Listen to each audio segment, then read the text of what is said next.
To show unread notification when you long tap app icons on Samsung Galaxy S25 Ultra, long tap on an empty area on your home screen, and then tap setting. Scroll down the screen, tap app icon pages, and then tap the gray on offset next to notification on app icons until the switch turns blue to turn it on. To see the result, go to the home screen or app screen. Long tap on an app icon with the page icon to see unread notification on that app. As you can see, now you can see the unread notification by long tapping the app icon.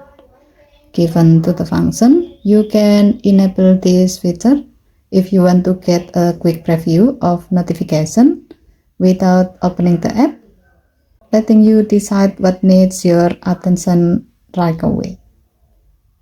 This can save time and keep you organized, especially when juggling multiple tasks and apps. Okay, thank you for watching. Please help to like and subscribe. Have a nice day.